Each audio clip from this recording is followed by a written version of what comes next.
Yes student, good morning. 10th class के exam बहुत जल्दी आने वाले हैं। 29-30 को लगभग आपके एग्जाम है। आपके एग्जाम में ये जो क्वेश्चन मैं बताने जा रहा हूँ 6 मार्क्स का क्वेश्चन आता है। ग्राफ का क्वेश्चन 6 मार्क्स का प्रत्येक कंडीशन में आता है। लास्ट के 5 क्वेश्चन में से एक क्वेश्चन ग्राफ का होता है। 25 नंबर या 26 नंबर, दोनों में से कोई सा भी एक क्वेश्चन ग्राफ का होता ही होता है। तो ये क्वेश्चन है जो ग्राफ का है 6 नंबर का आ सकता है। आपको इस क्वेश्चन को बहुत ध्यान से करना है। मैं इसकी शानदार ग्राफ बनाने की ट्रिक बता रहा हूँ जिससे एक नंबर भी नहीं कटेगा और आपके पूरे में से पूरे मार्क्स आएंगे। आप ध्यान से देखिए। क्वेश्चन है solve the following pairs of linear equation. Solve the following pairs of linear equations graphically. Graphically मतलब इसको ग्राफ से सोल्व करना है, ठीक है। And right nature of solution, और इसका नेचर ऑफ सॉल्यूशंस भी लिखना है। कंसिस्टेंट है या इनकंसिस्टेंट है, ठीक है, या यूनिक सॉल्यूशन है, नो सॉल्यूशन है, या इनफाइनाइट मेनी सॉल्यूशन है। नेचर ऑफ सॉल्यूशन लिखना बहुत जरूरी है, ठीक है। तो आपको इस क्वेश्चन को सोल्व करने के लिए क्या करेंगे, ग्राफिकली मेथड ही यूज करना है। आपके जो एक्सीडेंट की गाइड दे रखी है उसमें आपको फर्स्ट सॉल्यूशन में क्या बता रखा है आपको एक्सीडेंट की गाइड में कि इसका सॉल्यूशन कंपेयरिंग रेशियो करना है, फिर अल्टरनेट मेथड ग्राफिकली। आप उसमें कंफ्यूज मत होइए, आपको कंपेयरिंग रेशियो यूज करना ही नहीं है, ठीक है। जहां पर वर्ड ग्राफिकली, जहां पर वर्ड आ जाएगा ये वर्ड, ग्राफिकली वर्ड जहां पर आया है वहां पर आपको ग्राफिकल मेथड ही यूज करना है। कोई आपको एलिमिनेशन मेथड नहीं लगाना है, कुछ नहीं लगाना है, सिर्फ ग्राफ के मेथड से सोल्व करना है। और ग्राफ के मेथड से सोल्व करने का सिर्फ एक टेक्निक है कि आप जो फर्स्ट इक्वेशन है, फर्स्ट इक्वेशन में एक वेरिएबल को एलएचएस में रहने दें और दूसरे वेरिएबल को दूसरी तरफ मूव कर ले। पहला सॉल्यूशन तो ये। और जो पास होना चाह रहे हैं स्टूडेंट उसके लिए दूसरा सॉल्यूशन ये है कि एक के इक्वल टू 0 रख ले, दूसरे की वैल्यू आ जाएगी, और दूसरे इक्वल टू 0 रख ले, पहले की वैल्यू आ जाएगी, ठीक है। तो अपन दोनों मेथड डिस्कस कर लेंगे। पहले इजी गोइंग मेथड आपका ये डिस्कस कर लेता हूं जो इस क्वेश्चन को कैसे सॉल्यूशन होता है, ठीक है। तो सॉल्यूशन, इस सॉल्यूशन इस तरह से होगा, x को एक तरफ रहने दो, y को RHS में मूव कर दीजिए। तो x plus Y is equal to 3, ये इक्वेशन आएगी, इसको इधर सोल्व कर लेते हैं। और 3x minus 2y is equal to 4, इस इक्वेशन को इधर सोल्व कर लेते हैं। एक पार्ट इधर सोल्व कर लेते हैं, एक पार्ट इधर सोल्व कर लेते हैं। तो this implies x is equal to 3 minus Y, this implies x equal to 3 minus Y. अब क्या करेंगे अपन, y की इक्वल टू कुछ वैल्यू पुट अप करेंगे, ठीक है। तो put y equal to 0, then this implies, अगर y इक्वल टू 0 यहां आ जाएगा तो x इक्वल टू क्या हो जाएगा 3, देन x इक्वल टू 3 आएगा, okay. Now put y equal to 1, this implies y equal to 1, यहां पर y की जगह 1 आ जाएगा तो 3 माइनस 1 क्या हो जाएगा 2, तो x इक्वल टू 2 आ जाएगा, x इक्वल टू 2। बात समझ में आ रही है। दो वैल्यू आ गए अपने पास, y इक्वल टू 0 रखने पर x इक्वल टू 3 आया, y इक्वल टू 1 रखने पर x इक्वल टू 2 आया, ठीक है। आपको दो वैल्यू फाइंड करनी है लेकिन 3 वैल्यू फाइंड करना इसलिए इजी है कि उससे ग्राफ गलत होने के चांसेस बिल्कुल खत्म हो जाते हैं, नेग्लिजिबल से नेग्लिजिबल चांस भी नहीं रहता है। 3 वैल्यू फाइंड आउट करने के लिए मैं इसलिए कह रहा हूं क्योंकि आपको ये पता लग जाएगा कि मेरा ग्राफ सही है या गलत है। 3 पॉइंट आएंगे, तीनों पॉइंट एक लाइन पर आएंगे, एक सीधी लाइन बनेगी, इसका मतलब अपना ग्राफ राइट है। और थोड़ी सी भी तिरछा चलाइए या 2 पॉइंट पे लाइन बन गई, तीसरा पॉइंट इधर आ गया तो ग्राफ मतलब गलत है, कोई ना कोई वैल्यू अपन ने गलत निकाल ली। एक वैल्यू और निकाल लीजिए, पुट y इक्वल टू 0 रख दिया, 1 रख दिया, 2 रख दीजिए। y इक्वल टू 2 रख देंगे यहां पर, ये जो अपने पास इक्वेशन है ये वाली, इस इक्वेशन में y इक्वल टू 2 रखेंगे तो 3 माइनस 2 क्या हो जाएगा 1, तो x इक्वल टू 1 आ जाएगा, क्लियर, ओके। अब इसकी टेबल बना लीजिए।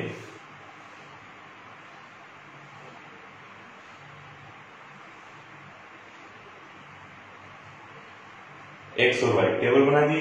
टेबल बनाने के लिए आप इस टेबल्स में इसकी वैल्यू पुटअप कर दीजिए। X equal to 3, X equal to देखो Y equal to 0, Y equal to 0 रखने पर एक्स इक्वल टू 3 आया। ध्यान से टेबल बहुत ध्यान से बनानी है, यहाँ वैल्यू पुटअप की गलत तो फिर आंसर गलत आएगा। वाई इक्वल टू 1 रखने पर एक्स इक्वल टू 2 आया, ठीक है, और y इक्वल टू 2 रखने पर x इक्वल टू 1 आया, ठीक है। आप ग्राफ की टेबल बनाएंगे, उसमें आप x और y दो वैल्यू रखेंगे। y इक्वल टू 0 रखने पर x इक्वल टू 3 आया, y इक्वल टू 0 रखने पर x इक्वल टू 3 आया, y इक्वल टू 1 रखने पर x इक्वल टू 2 आया, एंड y इक्वल टू 2 रखने पर x इक्वल टू 1 आया। क्लियर? ये मेथड यहाँ क्लोज होता है। नेक्स्ट इक्वेशन पे 3x is equal to 4 plus 2y, ठीक है, ये कर लिया। अब अपने पास x is equal to 4 plus 2y upon 3, ये मेथड लिया है। अब अपन क्या करते हैं, इसको एक वेरिएबल इधर हो गया, एक वेरिएबल y की ऐसी क्या वैल्यू रखें कि अपने पास परफेक्ट एक इंटीजर आ जाए, पॉजिटिव इंटीजर आ जाए। कोशिश कीजिए y की ऐसी वैल्यू रखनी है कि x की एक पॉजिटिव इंटीजर आ जाए, ठीक है। आप यहाँ पर y की वैल्यू 0 रख दोगे तो देखो 0 2 से मल्टीप्लाई हो जाएगा, क्या बच जाएगा 4/3। 4/3 रेशनल नंबर है, रेशनल की फॉर्म में नहीं लाना है, होती कोशिश अपन को रेशनल की वैल्यू लाने पर भी आंसर आ जाएगा आपका। फिर 4 में 3 का डिवाइडेशन करना पड़ेगा, 3 बन जाए 3 पॉइंट समथिंग कुछ आएगा, फिर वो आपको दिक्कत आ जाएगी, ग्राफ में थोड़ा सा गलत होने के चांसेस रह जाएंगे, ठीक है। इसलिए मैं वो टेक्निक नहीं सिखाना चाहता जिससे गलती होने के चांसेस बढ़े, इसलिए मैं आपको यहाँ ये बता रहा हूँ कि इस टेक्निक में अपन को नंबर p/q की फॉर्म में नहीं लाना है, अपन को पॉजिटिव इंटीजर लाना है। तो पॉजिटिव इंटीजर लाने के लिए क्या करेंगे, y की वैल्यू ऐसी पुटअप करेंगे जिसमें जो न्यूमरेटर है वो 3 से भाग चला जाए, उसमें नीचे डिनोमिनेटर में 3 है ना, तो 3 से डिविजिबल हो जाए आराम से न्यूमरेटर कुल मिला के। तो 4 में क्या प्लस करेंगे कि 3 से भाग चला जाएगा, 4 में क्या प्लस करते हैं 5, तो 4 प्लस 5 9, तो यहाँ पर तो 5 आने से रहा। y की वैल्यू क्या पुटअप करेंगे तो 5 आएगा, y की वैल्यू 1 पुटअप करेंगे तो भी 5 नहीं आएगा, 2 पुटअप करेंगे तो भी नहीं आएगा, 3 पुटअप करेंगे तो भी नहीं आएगा, ठीक है। तो क्या पुटअप करें अपन, 4 प्लस 2 6 होता है, 6 में 3 का भाग जाता है, तो y की वैल्यू 1 पुटअप करने पर 2 बन जाए 2 हो जाएगा, और 4 प्लस 2 कितना हो जाएगा 6 हो जाएगा, ये अपन कर सकते हैं। तो अपन क्या करेंगे, put y is equal to 1, this implies x is equal to 4 plus 2 into 1, ठीक है, ये y की जगह 1 अपॉन 3, तो ये अपने पास हो गया 4 plus 2 upon 3 is equal to 6 upon 3 is equal to 2, ठीक है, clear, okay. Now put y is equal to, यहाँ इतना लंबा थोड़ा इसलिए नहीं किया, यहाँ पर डायरेक्ट वैल्यू पता लग रही थी अपन को, यहाँ पर अपन को क्या है कि आपको समझाना बहुत जरूरी, इसलिए मैंने इतना लंबा लिखना पड़ा। जो इंटेलिजेंट स्टूडेंट है वो डायरेक्ट ऐसे लिख सकते हैं कि put y equal to 1 then x equal to 2, direct लिख सकते हैं, कोई नंबर नहीं कटने वाले वहां पर। एग्जामिनर इतना ध्यान, एग्जामिनर को सिर्फ वैल्यू से मतलब है, ठीक है। अब आपके पास क्या है, y इक्वल टू क्या पुटअप करेंगे कि न्यूमरेटर 3 का मल्टीपल आ जाए, ठीक है, यहाँ 3 से डिवाइडेबल हो जाए, तो अपन यहाँ पर देखो 1 पुटअप कर दिया 6 आ गया, 2 पुटअप करेंगे 2 2 जा 4 4 4 8 हो जाएगा, मतलब कि 3 पुटअप करेंगे 3 2 जा 6 6 और 4 10 हो जाएगा, ठीक है। अच्छा एक काम कर सकते हैं, -2 पुटअप कर सकते हैं, -2 पुटअप करने पर -2 और प्लस का 2, 2 into 2 माइनस का 4 हो जाएगा, -4 प्लस 4 0 हो जाएगा, 0/3 तो x की वैल्यू 0 आ जाएगी। तो यहाँ पर क्या करेंगे, put y equal to -2, this implies x equal to 4 plus 2 -2 upon 3, x equal to 4 plus 2 -2 upon 3 equal to 4 - 4 upon 3 equal to 0/3 equal to 0, ठीक है। तो ये अपने पास 0 आ गया। ठीक है, अब एक वैल्यू और निकाल लीजिए आप, पुट y इक्वल टू, अब क्या पुटअप करेंगे, तीसरी वैल्यू इसलिए निकालना जरूरी, ग्राफ बिल्कुल करेक्ट बनता है, गलती होने के सारे चांस खत्म हो जाते हैं। ठीक है, तो तीसरी वैल्यू निकालने के लिए अपन क्या करेंगे, यहाँ पर कुछ ना कुछ दिमाग यूज करेंगे अपना कि क्या लिखें अपन, y इक्वल टू इसी क्या वैल्यू पुटअप करें कि अपने पास जो ऊपर जो अंश है, अंश और हर होता है, ये अंश है ये हर है, इंग्लिश के स्टूडेंट इसको न्यूमरेटर बोलते हैं, इसको डिनोमिनेटर बोलते हैं। तो ये अंश है हिंदी में, तो इस अंश या न्यूमरेटर में 3 का पूरा भाग चला जाए, ऐसा क्या करें y की वैल्यू के लिए। तो y की वैल्यू 2 से मल्टीपल है, तो अपन क्या करेंगे, 4 2 जा 8, 8 2 जा 8, 4 जा 8 प्लस 4 12, तो 4 वैल्यू पुटअप कर सकते हैं। y इक्वल टू 4 पुटअप करेंगे तो x equal to 4 plus 2 and 4 upon 3 is equal to 4 plus 8 upon 3 is equal to 12 upon 3 is equal to 4। ठीक है, ये वैल्यू आ जाएगी। अब आप क्या करेंगे, इसकी टेबल बना लीजिए। क्या करेंगे, टेबल बना लेंगे।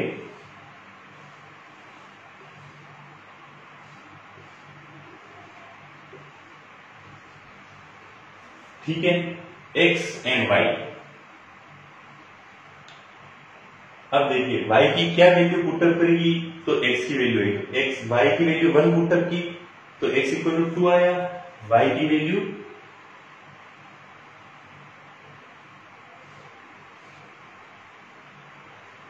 1 पुटअप की तो x इक्वल टू 2 आया। देख लीजिए 1 पुटअप करने पर x इक्वल टू 2 आ गया। ठीक है, y की वैल्यू -2 पुटअप की तो x इक्वल टू 0 आया।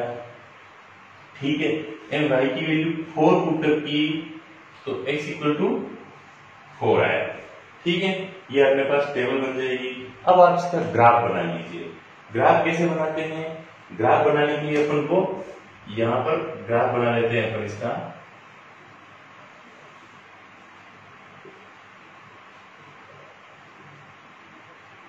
आपको सेंटर में यहाँ पर क्रॉसिंग पॉइंट पर 0 लिखना बहुत जरूरी है। 0 लिखना भूल जाते हो, कभी कभी एग्जामिनर की नजर पड़ जाती है, हाफ नंबर डिडक्ट कर लेते हैं, काट लेते हैं। ठीक है, यहाँ कैपिटल X डैश ये लिखना जरूरी, स्मॉल में ना लिखें बेहतर होगा। वैसे एग्जामिनर इसके नंबर नहीं काटता है, लेकिन बहुत इंटेलिजेंट एग्जामिनर होगा तो यहाँ पर स्मॉल x और स्मॉल x लिखने पर नंबर काट सकता है। कैपिटल X ही लिखना है, कैपिटल Y लिखना है। ठीक है, तो यहाँ पर y एंड y डैश। ठीक है, positive x positive y, negative x negative y। y dash का मतलब नेगेटिव y, x डैश का मतलब नेगेटिव x। ठीक है, तो इधर पॉजिटिव नंबर आते हैं, इधर पॉजिटिव, इधर नेगेटिव, इधर नेगेटिव। ठीक है, तो अपने पास इसको मार्किंग कर देते हैं 1। देखो पॉजिटिव वैल्यू y की, देखो 4 से ज्यादा किसी की वैल्यू नहीं आ रही है तो अपन 4 तक मार्किंग कर लेते हैं। ठीक है, ओके, ये ध्यान रख लेना बस, ग्राफ में और कुछ नहीं है कि जिसकी जितनी वैल्यू लार्जेस्ट वैल्यू आ रही है वहां तक आप मार्किंग कर लो, उससे ज्यादा मार्क करने की जरूरत नहीं है आपको। तो यहाँ पर देखो 4 ज्यादा वैल्यू आ रही है, 4 से ज्यादा कहीं वैल्यू नहीं है, यहाँ देखिए नहीं है, तो मैं 4 तक की नंबरिंग करता हूं, 1 2 3 एंड 4। ठीक है, इधर भी हो जाएगा -1 -2 -3 एंड -4। ठीक है, ओके। Now +1 +2 +3 and +4। ठीक है, नाउ -1 -2 -3 एंड -4।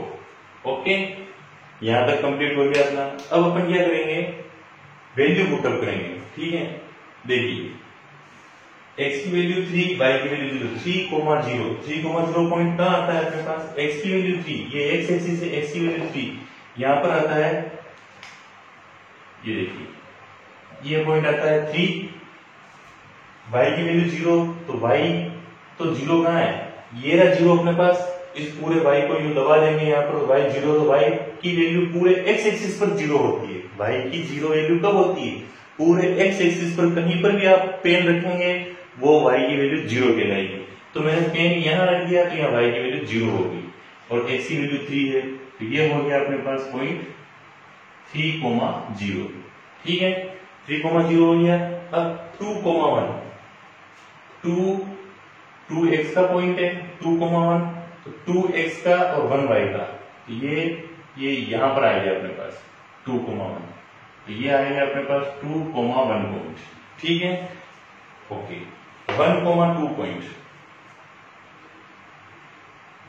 ये 1x का, ये 2 पॉइंट, 1,2 पॉइंट। जो इंटेलिजेंट और अच्छे स्टूडेंट हैं, पढ़ने के प्रति बाकी इंटरेस्टेड हैं, वो स्टूडेंट इसको देखते ही पता लगा देंगे सॉल्यूशन क्या आ रहा है। यहाँ ध्यान से देखिए, देखो कॉमन क्या चीज आ रही है, कॉमन ये चीज आ रही है आपके पास दोनों में 2,1 कॉमन आ रहा है, तो आंसर इस दोनों लाइन है, इसकी लाइन और इसकी लाइन दोनों 2,1 पर ही क्रॉसिंग करेगी। ठीक है, अगर 2,1 पर क्रॉसिंग नहीं करती है, इसका मतलब आपका कहीं ना कहीं लाइन में या वैल्यू पुटअप करने में, ग्राफ में या कहीं ना कहीं छोटी सी मिस्टेक की है, आपने उस मिस्टेक को फटाफट सॉर्ट आउट कर लेना। ठीक है, ये होगी आपके पास, तो आपकी लाइन इस तरह से बन जाएगी, ये तीनों पॉइंट ये हो गए, तो लाइन ये बन जाएगी। ठीक है, ये लाइन कौन सी थी, यहाँ की थी। इस लाइन की इक्वेशन क्या थी, x + y = 3। यहाँ पर इक्वेशन पुटअप करना बहुत जरूरी है, आधा नंबर काट लेगा एग्जामिनर में, पहले से बता रहा हूं। इस लाइन के ऊपर जिसकी इक्वेशन है वो इक्वेशन पुटअप करना जरूरी है। ठीक है, तो x + y = 3, ये इक्वेशन लिख दी। लाइन शब्द है क्या, LINE line, line both side arrow marking होती है, तो इधर और इधर एरो लगाना बहुत जरूरी है। मेरे बहुत सारे स्टूडेंट मैंने ऐसे देखे हैं जो एरो मार्किंग नहीं करते हैं, हाफ नंबर का नुकसान हो जाएगा आपके। ठीक है, इसलिए आप एरो मार्किंग करना नहीं भूलें। ठीक है, अब आपके इस इक्वेशन का सॉल्यूशन रहा, तो यहाँ पर 2,1 तो पॉइंट ये है 2,1, तो अपने पास 2,1 यहाँ आ जाएगा। 0, -2 0, -2 ये है 0, -2, 0 तो x की वैल्यू, 0 x की वैल्यू, -2y की वैल्यू, -2y की वैल्यू, तो ये आएगा अपने पास 0, -2। ठीक है, अब 4,4, तो 4,4 पॉइंट ये आ गया अपने पास, ये तो x की वैल्यू 4 और y की वैल्यू 4, ये यहाँ पर लगभग इस पॉइंट को ऊपर ले जाएंगे, यहाँ क्रॉसिंग पॉइंट ये 4,4। ठीक है, तो अब इसका अपन लाइन बनाते हैं, लाइन ड्रा करते हैं। ये देखिए,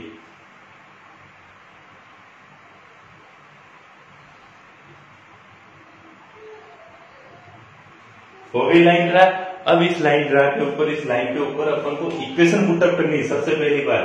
तो इक्वेशन कौन सी है, इक्वेशन ये है 3x - 2y = 4, तो 3x - 2y = 4 पुटअप करना ना भूले।